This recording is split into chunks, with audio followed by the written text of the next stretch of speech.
Хо Юйхао и Тан Утун достигли 95 уровня титулованных, благодаря помощи Хо Юйхао. Тан Утун также сформировала второе духовное ядро Инь-Янь. После этого они покинули клан Чистого Неба и отправились в империю Доулин. Но прибыв туда, они обнаружили, что внутри империи уже началось восстание. Сюэ Куй и Сюэ Лен решили захватить власть и окружили Сюй Саньши и его людей, намереваясь убить их. Сюй Саньши быстро оценил ситуацию. Против них выступали 5 титулованных и множество других духовных мастеров, тогда как на их стороне было всего несколько человек, и единственным настоящим титулованным среди них являлась Е Гуи. Сюй Саньши взвалил мать, Сюэ Линсюнь, себе на спину и сказал: «Мама, сегодня мы либо живем вместе, либо умираем вместе». Бой начался мгновенно. Е Гуи расправила крылья и, взяв в руки золотой священный меч, в то же время Сюй Саньши создал несколько щитов, защищая остальных, а затем один из духовных мастеров противника был рассечен черным мечом с одного удара. Враги были потрясены, они совершенно недооценили молодых людей из Академии Шрек. Е Гуи использовала 8-й духовный навык Ангел Смерти, заставив пламя выжечь дикого льва изнутри. Затем она активировала 9-й духовный навык Нисхождение Архангела. Ее тело преобразилось в настоящего архангела с 12 парами крыльев. В таком состоянии ее сила на 10 секунд достигала уровня предельного титулованного. За это время она уничтожила сразу нескольких противников своим священным мечом. «Бегите!» – крикнул Сюй Саньши. Однако оказалось, что снаружи их уже ждал духовный инженер 9 класса. Он заблокировал путь, и Сюй Саньши отлетел обратно в зал. Снаружи раздался крик: «Все умрут здесь!» 4 титулованных приготовились нанести новый удар. Но вдруг снаружи раздался мощный крик. Все замерли. Неужели прибыло подкрепление? Именно в этот момент Сюй Саньши улыбнулся и использовал перемещение, исчезнув. На его месте появился молодой человек в белой одежде. Из его рук вырвались 3-метровые ледяные шипы, отбросившие всех 4 титулованных. Духовный взрыв. Как только он произнес эти слова, противники почувствовали резкую боль внутри головы. Кровь хлынула из их ртов. Массовое ослабление. Силы всех врагов начали одновременно стремительно падать. Духовное замешательство. 4 титулованных потеряли ориентацию. Затем Хо Юйхао взмахнул ледяным мечом, превратив всех 4 в ледяные статуи. Мощная ледяная буря мгновенно охватила весь зал. Остальные духовные мастера также были заморожены. Менее чем за минуту весь зал оказался заполнен ледяными статуями. Хо Юйхао улыбнулся. Соскучились? Нань Цюцю подбежала к нему и ударила кулаком в грудь. «Где тебя вообще носило все это время?» Именно теперь стало ясно, что произошло. Хо Юйхао и Тан Утун заранее использовали способность, позволявшую им менять местами участников, полностью перевернув ситуацию. Сюй Саньши с изумлением спросил: «Как вы это сделали? И как ты смог победить всех, практически не используя мощные духовные навыки?» Юйхао улыбнулся. «Теперь мы с Утун можем использовать боевое слияние, даже находясь на расстоянии друг от друга, причем в течение 10 секунд. За это время наша объединенная боевая мощь почти достигает уровня предельного титулованного». После боя Сюй Саньши собрал генералов и рассказал им всю правду. Сюэ Куй и Сюэ Лен вступили в сговор с Империей Солнца и Луны, и именно они организовали нападение. Премьер-министр не мог понять, как несколько человек смогли одолеть такую огромную армию. Тогда Сюй Саньши гордо указал на Юйхао: «Мой младший брат, необычный мастер. Считайте его настоящим предельным титулованным. Его зовут Хо Юйхао. Именно он в одиночку победил 7 титулованных и духовных инженеров 9 класса. Весь зал содрогнулся. Предельный титулованный был практически легендой. Никто не ожидал, что такой человек действительно окажется перед ними. Даже сам Юйхао был потрясен, ведь на тот момент он только что достиг 95 уровня. После этого Сюй Саньши положил руки на головы Сюэ Куй и Сюэ Лена. Несколько генералов попытались вмешаться, но Юйхао мгновенно превратил их в ледяные статуи. Сюэ Куй и Сюэ Лен упали на землю. Кровь хлынула из их ртов и носов, и вскоре оба умерли.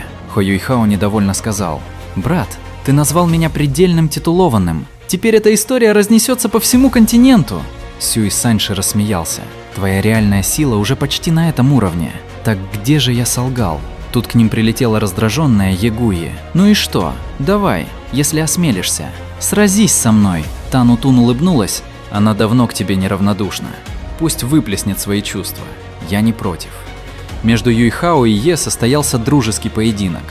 Все сражение Юйхао практически только защищался.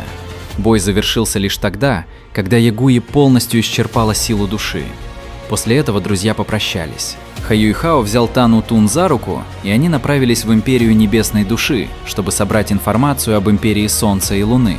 Но по дороге лицо Юйхао стало мрачным. Империя Небесной Души практически полностью исчезла с карты континента, а Империя Солнца и Луны уже контролировала больше половины всей территории. Добравшись до Небесного города, Ха Юйхао и Утун не обнаружили поблизости войск Империи Солнца и Луны. Ха Юйхао распространил духовное обнаружение через дворец и внезапно заметил знакомое лицо – Цзин Хунченя, бывшего декана Императорской академии духовных инженеров Солнца и Луны. С наступлением ночи Ха Юйхао и Утун незаметно проникли во дворец. «Вы двое сейчас же уходите!» Юйхао спокойно сказал: «Поверите ли вы, если я скажу, что мы пришли не причинять вам вреда? Тогда чего вы хотите?» – спросил Цзин Хунчень. «Мне нужен ответ только на один вопрос. Скажите, где сейчас находится армия Империи Солнца и Луны?»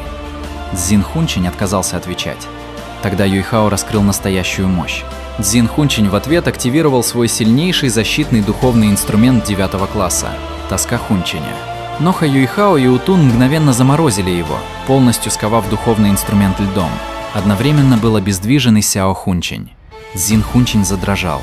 «Хорошо, я расскажу. Только отпустите моих внуков». Он признался, что армия Империи Солнца и Луны скрывается в горном районе к югу от Небесного города. Затем Цзин Хунчень раскрыл еще один важный секрет. Императрица Цзюйцзы сейчас сама стала объектом расследования императора Сюй Тяньраня, поскольку ее армия убила нескольких членов Церкви Святого Духа. Внутри долины находились 8 связанных между собой духовных формаций. «Это ловушка», — объяснил Ха Юйхао. Цзюйцзы специально подготовила все это, чтобы поймать титулованного бога смерти и темного святого дракона. Он понял, насколько опасной фигурой является Цзюйцзы. Ха Юйхао и Тан Утун решили пока не вмешиваться. Они собирались наблюдать за сражением между Церковью Святого Духа и Империей Солнца и Луны. И лишь когда обе стороны максимально ослабнут, они вступят в бой. Тем временем сцена переносится в лагерь Цзюйцзы. Она сидела одна и думала о том, что Сюй Тяньрань якобы пощадил ее и освободил от наказания. Но на самом деле он просто пытался ослабить ее влияние. Цзюйцзы с гневом произнесла: «Сюй Тяньрань, ты совершаешь огромную ошибку. Без меня ты развалишься». В этот момент раздался мощный взрыв. Цзюйцзы выбежала наружу и увидела, как 4 духовные формации в горных долинах активировали защитные барьеры. Однако барьер на юго-востоке уже значительно ослаб. В небе появилась темно-красная фигура. За ней находился гигантский духовный инструмент длиной около 100 метров. Это была Есишуй, титулованный бог смерти. За ее спиной возвышалась пагода бога смерти, один из самых мощных духовных инструментов 9 класса на континенте. Есишуй взревела: «Императрица, выдай мне всех убийц, иначе я не оставлю здесь никого в живых!» Цзюйцзы спокойно ответила: «Не знаю, о чем ты говоришь. Здесь находятся только мои верные солдаты. Думаешь, ты способна одна справиться со всей моей армией?» Есишуй пришла в ярость и направила пагоду бога смерти прямо на долину. В небе вспыхнул огромный белый свет, но внезапно появился гигантский черный дракон и остановил атаку. Это был Лун Сяою в своей истинной форме темного святого дракона. Он пришел помочь Есишуй. Когда черная аура столкнулась с белым светом, все небо заполнилось искрами. Первый удар был остановлен. Тогда 4 легиона духовных инженеров Империи Солнца и Луны, каждый уровня повелителя зверей, одновременно выпустили 4 мощнейших луча. Но Есишуй даже не обратила на них внимания и продолжила атаковать Цзюйцзы. Лун Сяояо остановил все 4 луча собственной силой.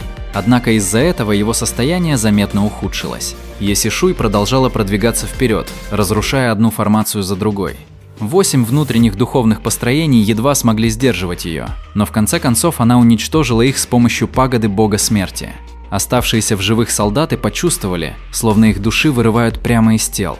Свет бога смерти атаковал не только силу души, но и духовную силу.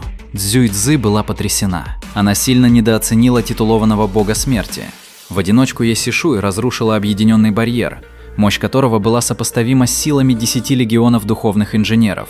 Тем временем, далеко от места сражения Ха Юйхао и Утун спрятались среди деревьев, держась за руки и наблюдая за происходящим с помощью духовного обнаружения. «Разве сейчас не лучший момент для атаки?» – тихо спросила Тан Утун. Ха Юйхао покачал головой. «Подождем еще немного, иначе они не дадут нам возможности вмешаться». Наблюдая за этим боем, Юйхао впервые в полной мере осознал, насколько страшна настоящая сила двух предельных титулованных.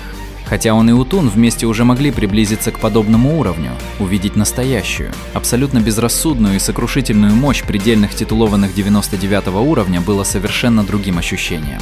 Ха Юйхао понял, что ему еще предстоит пройти очень долгий путь. Спасибо за просмотр и до скорой встречи.